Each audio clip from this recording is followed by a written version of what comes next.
오늘은 여러분들과 함께 열왕기하 8장 16절에서 24절 말씀을 토대로 이스라엘 왕 이야기 11번째 남유다 여호람 왕에 대해서 살펴보도록 하겠습니다. 저희가 지난 시간에 이제 여호사밧을 좀 살펴봤습니다. 그리고 이제 여호사밧을 살펴봤는데 우리 여호사밧을 잠깐 좀 중요한 것만 점검하고 우리 넘어가도록 하겠습니다.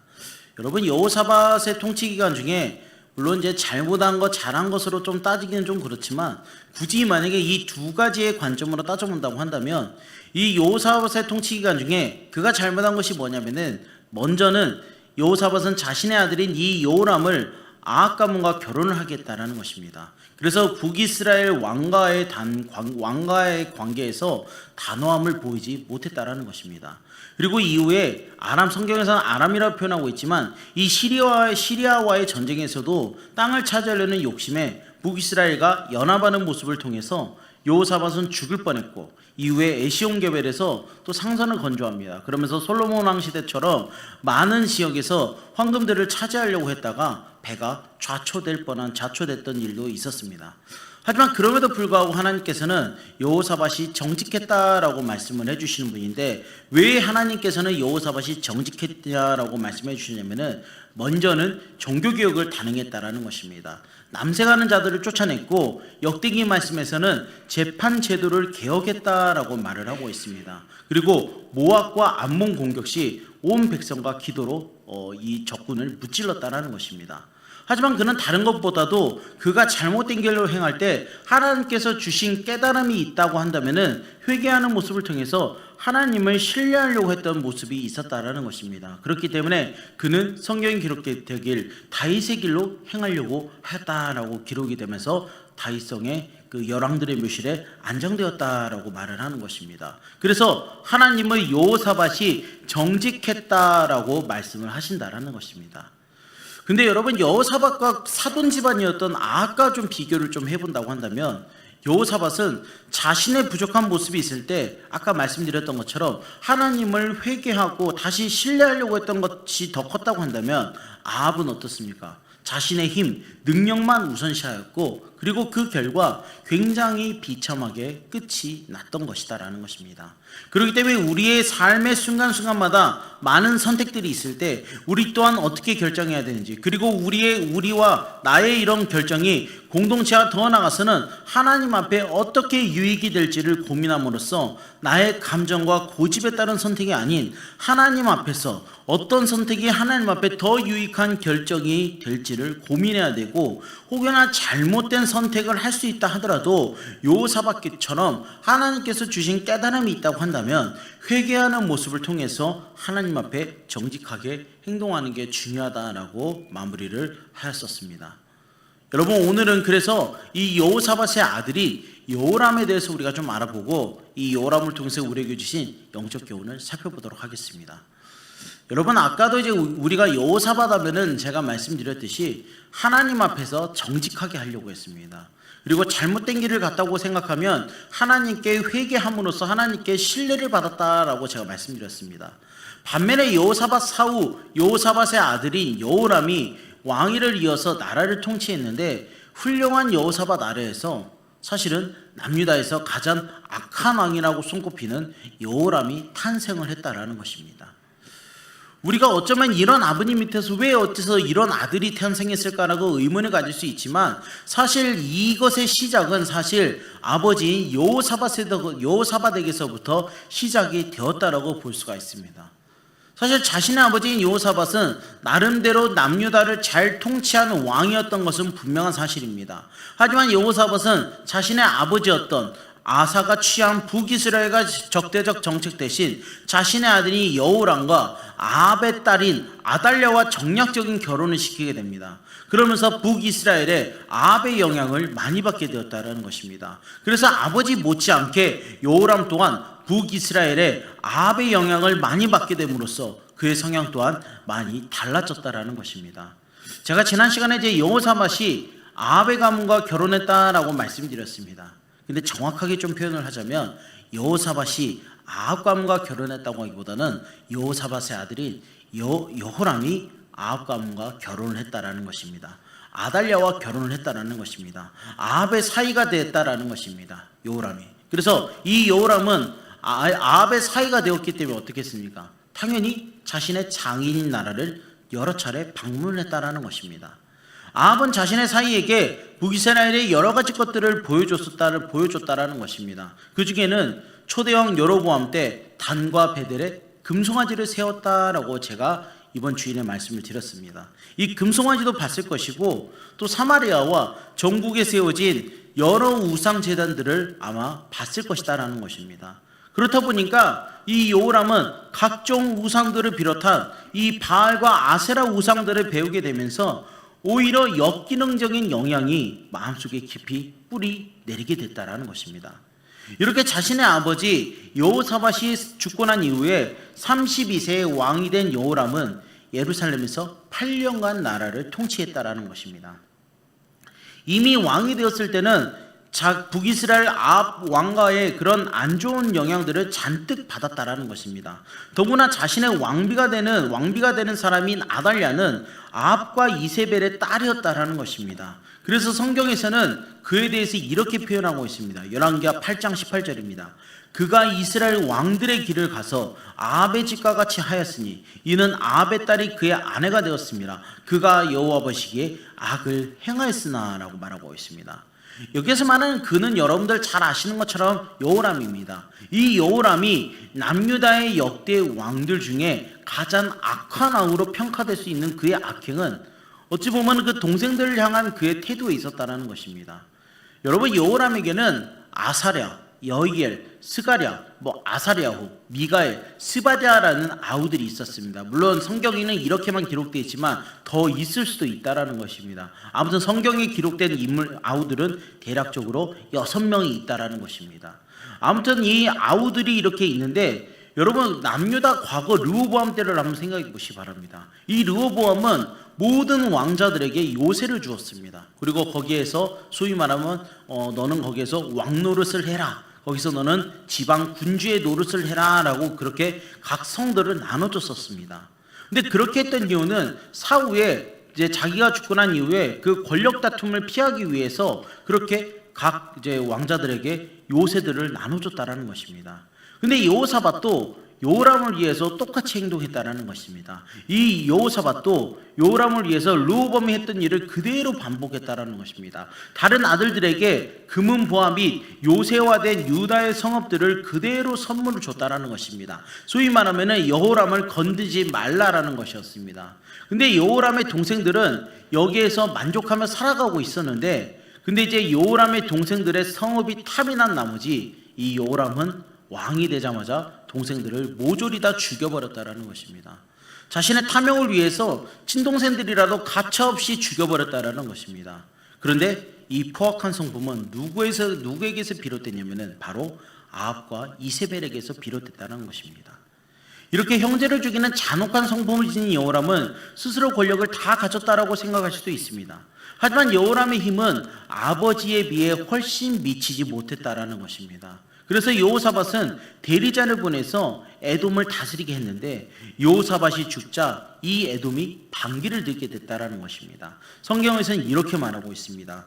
여호람 때 에돔이 유다의 손에서 배반하여 자기 위에 왕을 세운 거로 여호람이 모든 병거를 거느리고 사일로 갔더니 밤에 일어나 자기를 에워싼 에돔 사람과 그 병거의 장관들을 치니 이에 백성이 도망하여 각각 그들의 장막들로 돌아갔더라. 이와 같이 에돔이 유다의 수하에서 배반하였더니 오늘까지 그러하였으며 그때 림나도 배반하였더라 라고 말을 하고 있습니다. 오늘 말씀 20절에서 22절에서 말씀하고 있듯이 에돔이 유다의 손에서 배반하였다라고 말을 하고 있습니다. 그리고 대리자를 내쫓고 자기들 스스로 세운 왕을 스스로 세웠다라고 말하고 있습니다. 쉽게 말하면 에돔은 이제 독립을 선포했다라는 것입니다. 근데 이런 에돔의 태도에 여호람은 어떻게 반응을 했냐면은 21절에서도 말하고 있듯이 지휘관과 병거를 총동원 했다라는 것입니다. 소위 말하면은 전쟁을 하겠다라는 것이다라는 것입니다. 근데 왜 이런 일이 일어나냐를 살펴봐야 되는데, 물론 여호람의 포악한 성품도 작용했겠지만, 그런데 궁극적인 원인이 무엇이냐면은 이런 포악한 성품으로 인해서 여호람이 하나님을 버렸기 때문에 그렇다는 것입니다. 여러분 오늘 말씀 한번 18절 말씀 한번 다 같이 한번 읽어보겠습니다. 18절입니다. 시작. 그가 이스라엘 왕들의 길을 가서 아합의 집과 같이 하였으니 이는 아합의 딸이 그의 아내가 되었습니다. 그가 여호와 보시기에 악을 행하였으나. 아멘. 그리고 역대하 21장 10절 한번 다 같이 한번 읽어보겠습니다. 역대하 21장 10절입니다. 시작. 이와 같이 에돔이 배반하여 유다의 지배하에서 벗어났더니 오늘까지 그러하였으며 그때 림나도 배반하여 여호람의 지배하에서 벗어났으니 이는 그가 그의 조상들의 하나님 여호와를 버렸음이더라. 여호람은 하나님 보시기에 악을 행했다라고 말하고 있습니다. 그리고 더 나아가서는 그는 자신들의 조상들의 하나님 여호와를 버렸다라고 성경에서 말하고 있습니다. 사실 인간이 하나님을 버려도 그것이 자신의 인생에 아무런 일이 일어나지 않는 것처럼 보일 수도 있어도 그것은 궁극적으로 여러분 자신이 가진 모든 것들을 다 잃는 것임을 여호람을 통해서 보여주고 있다는 것입니다. 그래서 그는 어떻습니까? 결국에는 유다왕 역대지락에 기록되지 못하게 되었다라는 것입니다. 여러분 여호람은 자신이 하나님을 버린 결과가 어떻게 된지를 모르고 계속해서 악행을 저지르고 있는데 역대하 21장 11절을 보면 여호람은 산당을 세웠다라고 말하고 있습니다. 그리고 예루살렘 주민들마저 우상 숭배를 하도록 하였다라는 것입니다. 여러분 예루살렘 하면 어떻습니까? 남북이 분열되기 이전에 예루살렘은 솔로몬 시대 때 웅장한 솔로몬 성전이 있던 곳이었습니다. 그렇기 때문에 그 성전에서 예배를 드렸다는 것입니다. 그런 사람들이 이제는 예루살렘 주민들마저 산당에서 우상 숭배를 하도록 여호람은 그렇게 권장하고 있다는 것입니다. 쉽게 말하면 아합과 이세벨에게서 배운 그 우상 숭배의 문화를 본격적으로 들이게 되었다는 것입니다. 11절에서는 이렇게 말하고 있습니다. 여호람이 또 유다 여러 산에 산당을 세워 예루살렘 주민으로 음행하게 하고 또 유다를 미혹하게 하였으므로라고 말하고 있습니다.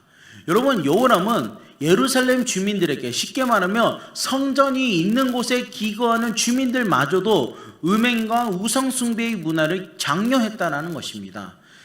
여러분 여호람의 주변에는 이때 당시에는 올바른 제사장도 없었고 바른 소리를 하는 선지자도 없었다라는 것입니다. 무력한 백성들만이 왕의 눈치를 보며 살고 있었다라는 것입니다. 근데 이런 상황에서 북이스라엘에 엘리야 선지자가 딱 나서게 됩니다.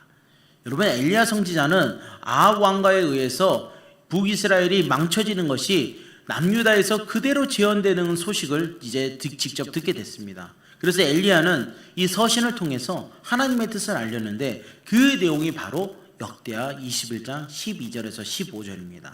제가 한번 읽어보겠습니다. 선지자 엘리야가 여호람에게 글을 보내어 이르되 왕의 조상 다윗의 하나님 여호와께서 이같이 말씀하시기를 내가 내 아비 여호사밧의 길과 유다 왕 아세의 길로 행하지 아니하고 오직 이스라엘 왕들의 길로 행하여 유다와 예루살렘 주민들이 음행하게 하기를 아합의 집이 음행하듯 하며 또 내 아비 집에서 너보다 착한 아우들을 죽였으니 여호와가 내 백성과 내 자녀들과 내 아내들과 내 모든 재물을 큰 재앙으로 치시리라. 또 너는 창자의 중병이 들고 그 병이 날로 중하여 창자가 빠져나오리라 하였더라 라고 말하고 있습니다. 엘리야는 진심으로 여호람을 생각했습니다. 그래서 이 서신을 보냈지만 여호람은 이 서신을 무시했다라는 것입니다. 그러나 하나님의 마음은 이미 여호람을 떠났기 때문에 재앙이 일어나는 것은 시간 문제였다라는 것입니다. 이렇게 하나님은 여호람을 떠나게 되었고 여호람에게 다가온 이 도전은 블레셋과 아라비아라는 이 외부에서부터 이 전쟁으로부터 시작이 되었다라는 것입니다. 이 두 나라 블레셋과 아라비아가 남유다를 쳤는데 남유다의 군사들이 아주 맥없이 무너지게 됐다라는 것입니다. 이 블레셋과 아라비아는 소위 말하면 주인 없는 그 시장에서 그 가게에서 물건을 훔쳐가듯이 그 도둑이 훔쳐가듯이 왕궁의 재물들을 약탈해가기 시작했다라는 것입니다. 물론 왕은 자리를 급히 피했지만 왕자들과 왕비들은 미처 도망가지 못하고 전쟁 포로로 끌려가게 되었다는 것입니다. 근데 이때 살아남은 사람이 누구냐면 바로 아하시아만 목숨을 간신히 부지하였습니다. 참고로 이 역대하 21장에 보면은 여호와 하스라고도 말을 하고 있는데 요아하스가 결국 아하시아 왕과 똑같은 사람이다라는 것입니다. 이렇게 여호람은 재산과 가족을 다 잃었다라는 것입니다. 아하시아만 남게 됐다라는 것입니다. 그러나 슬퍼하고 그런 수습할 겨를도 없이 여호람의 건강에 이상이 생기게 되었습니다. 소위 말하면 창자가 뒤틀리기 시작하고 창자가 썩어가는 병에 걸리게 됐다라는 것입니다. 제가 이걸 찾아보니까 오늘날의 이 여호람의 병을 탈장이라고 이렇게 의학적으로는 이렇게 말을 하는 것 같습니다. 이렇게 창자에 탈장 증세가 와서 고생을 하다가 결국 생을 마감하게 됐다라는 것입니다. 이러한 그의 인생을 오늘 말씀에서는 이렇게 기록하고 있습니다. 여호람의 남은 사적과 그가 행한 모든 일은 유다 왕 역대지략에 기록되지 아니하였느냐. 여호람이 그의 조상들과 함께 자매 그의 조상들과 함께 다윗성에 장사되고 그의 아들 아하시아가 대신하여 왕이 되니라 라고 말하고 있습니다. 그리고 역대하 21장 20절에서는 이렇게 말하고 있습니다. 여호람이 32세에 즉위하고 예루살렘에서 8년 동안 다스리다가 아끼는 자 없이 세상을 떠났으며 무리가 그를 다윗성에 장사하였으나 열왕의 묘실에는 두지 아니하였더라 라고 말을 하고 있습니다. 앞으로 남유다 왕 시리즈를 보면서 그 왕들이 어떻게 살아갔는가를 우리가 본다고 한다면 그게 열왕의 묘실에 묻혔는가 아닌가를 보면은 알 수가 있다라는 것입니다. 여러분, 열왕의 묘실이다라는 것은요 왕들의 무덤을 말합니다. 근데 이 열왕의 묘실들은 모든 왕들이 묻힌 게 아니었습니다. 소위 말하면 우상 숭배 문제로 인해서 하나님께 버림받았거나 하나님의 말씀을 거역했던 여러 명의 왕들은 이 열왕의 묘실에 묻히지 못했습니다. 그래서 이 열왕의 묘실에 묻히지 못한 왕들은 다윗성 묘실에 안장되기도 했다라는 것입니다. 단 히스기야나 요시야 왕 같이 이런 사람들은 또 예외적으로 다윗의 묘실에 안장되었는데 이들은 열왕의 묘실 공간의 부족으로 이들은 이렇게 이곳에 안장이 됐다는 것입니다. 아무튼 여호람의 최후는 결국 죽어서도 왕대접을 받지 못하는 유대왕 역대지략에 기록되지도 아니했고 열왕의 묘실에 묻히지도 못하는 그런 왕대접을 죽어서도 받지 못하는 모습을 통해서 우리에게 생생하게 여호람의 삶을 보여주고 있다는 것입니다. 여러분, 오늘 본문을 천천히 읽으면 이 여호람의 이런 악행을 가게 된 이 근본적인 원인을 아까도 제가 말씀드렸지만 이렇게 성경에서는 증거하고 있습니다. 그가 이스라엘 왕들의 길을 가서 아합의 집과 같이 하였으니 이는 아합의 딸이 그의 아내가 되었습니다. 그가 여호와 보시기에 악을 행하였으나 라고 말하고 있습니다. 여호람이 그의 아버지와 전혀 다른 삶을 살았던 것은 그의 부인이 아합의 딸이었다라고 성경은 말하고 있습니다. 여러분, 가정의 제사장은 누굽니까? 가정의 제사장은 남편이지만 가정을 세우는 것은 어머니라고 성경은 말하고 있습니다. 아무튼 여호람은 그렇게 정략적으로 결혼하면 나라를 굳건히 세울 수 있을 것이다 라고 생각했지만 그것이 오히려 나라를 빨리 타락시키는 촉매가 됐다라는 것입니다. 또한 본문은 또 한 사람, 이 여호람의 부인과는 또 정반대에 있는 사람도 소개하는데 여호람이 그토록 악을 저질렀음에도 하나님께서 기다려주신 이유를 19절에 이렇게 증거하고 있습니다. 뭐라고 증거하고 있냐면 여호와께서 그의 종 다윗을 위하여 유다 멸하기를 즐겨하지 아니하셨으니 이는 그와 그의 자손에게 항상 등불을 주겠다라고 말씀하셨음이더라 라고 말하고 있습니다. 여러분, 여호람과 이 여호람의 부인과는 정반대에 있는 사람은 바로 다윗을 또 말을 하고 있습니다. 여호람의 모든 악행에도 불구하고 다윗과 맺은 그 언약 때문에 하나님께서는 남유다 왕조에 대대로 은총을 베푸셨다라는 것입니다. 다윗 한 사람이 온 유대의 역사를 다 살렸다 해도 과언이 아니다라는 것입니다. 그래서 정말 우리 부모님들은 내가 우리 집안에 언약의 제사장이 먼저 되고 있는 것을 항상 살펴봐야 된다는 것입니다. 나 한 사람 때문에 내 가정은 물론 대를 이어서 하나님의 은총이 머물게 된다면 여러분, 하나님께 우리가 깊이 헌신할 가치가 있다라는 것입니다. 여러분, 열왕기상을 포함해서 이 열왕기하 저자도 성경에서는 누구다라고 분명하게 말하고 있지는 않습니다. 다만 이 열왕기의 저자들은 회개하지 않으면 하나님의 심판이 내려질 거다라는 선지자의 경고를 보여주고 있다는 것입니다. 그리고 그 역대기도 저자는 분명치 않지만 바벨론 포로에서 돌아온 이후에 과거를 참여하며 기록한 성경이 바로 역대상, 역대하입니다.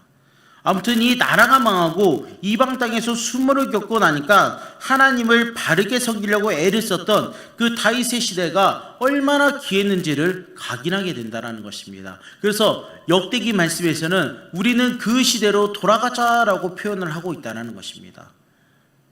여러분, 우리 각자에게 다윗의 시대는 언제였습니까? 정말 순수하게 하나님의 말씀에 순종하고 하나님만 절대적이고 모든 것이 상대적인 때가 있었을 것입니다. 그때가 있었다면 그 사람은 참 복된 삶을 살았다는 것입니다. 만약 우리가 그런 때가 없이 그냥 습관적으로 신앙생활을 해왔다고 한다면 이제부터라도 지금 그 때를 만들어야 된다는 것입니다. 그래야 후에 인생의 질곡을 걸어갈 때, 또 하나님이 희미하게 느껴질 때 돌아보고 그 진흙창 가운데서 빠져나오게 되는 계기가 바로 그런 계기가 있다라는 것이다라는 것입니다. 또한 우리 과거에 하나님을 깊이 섬겼다고 해서 그것으로 끝나는 게 아니다라는 것입니다. 지금 우리가 하나님 앞에서 신실하게 살지 않으면 과거의 이 모든 것들이 아무런 의미가 없어진다라는 것입니다. 여러분, 이 여호람의 삶을 보시기 바랍니다. 사실 여호람은 그렇게 성경에서 말하길 정말 이 사람은 뭔가 이렇게 내세울 만한 업적도 없습니다. 오히려 악을 행하였고 아합의 길로 행하였다라고 이 여호람에 대해서 평가를 하고 있다라는 것입니다. 여러분, 또 여호람은 어떻습니까? 자신의 후손들과 자신의 왕비들이 적국에 의해서 포로로 끌려가는 그런 수모까지도 겪었던 사람입니다. 근데 여호람이 이처럼 아끼는 자 없이 정말 그 창자가 뒤틀리는 그 탈장으로 인해서 세상을 떠났다는 것은 하나님 역시 어찌 보면 그의 인생을 아끼지 않았다라는 말도 될 수도 있다라는 것입니다. 그래서 정말 우리가 하나님 앞에 정말 바로 섰을 때, 우리가 그 하나님 앞에 바로 섰을 때 과연 우리들이 어떻게 그동안 살아왔는가를 여러분들 스스로가 고민해보는 그런 시간이 되었으면 좋겠습니다. 그래서 정말 내가 하나님 앞에 바로 섰을 때, 내가 정말 하나님을 바르게 인식하며 살아갔을 때 오늘도 우리가 정말 하루하루의 삶이 그러면은 아마 달라지고 더 풍성해질 거다라는 것입니다. 여러분, 하나님을 바르게 의식하며 살아갔으면 좋겠습니다. 여러분, 하나님을 바르게 의식한다라는 것은 다른 게 없습니다. 그냥 나의 일상 가운데서 조그마한 것부터 시작한다라는 것입니다. 제가 이번 주일에 말씀드렸죠. 청년부 시절에 제가 단기 선교 갔다 오는 비행기에서 정말 어떤 목사님께, 청년부 목사님께 물어봤을 때 정말 일상생활 가운데 우리가 영성 훈련을 하는 방법이 무엇입니까? 라고 했을 때 신발 정리부터 해라. 그렇게 얘기하셨던 게 지금 와서도 생각을 해보면 나의 일상 가운데 아주 간단한 것부터 시작해야 되겠구나라는 것을 다시 한번 오늘 말씀을 통해서 저에게 교훈을 주신 것 같습니다. 여러분, 나의 일상 가운데서 조그마한 것부터 하나님을 바르게 의식하며 살아가는 이 한빛교회 성도님들 되시길 바라겠습니다. 기도하겠습니다.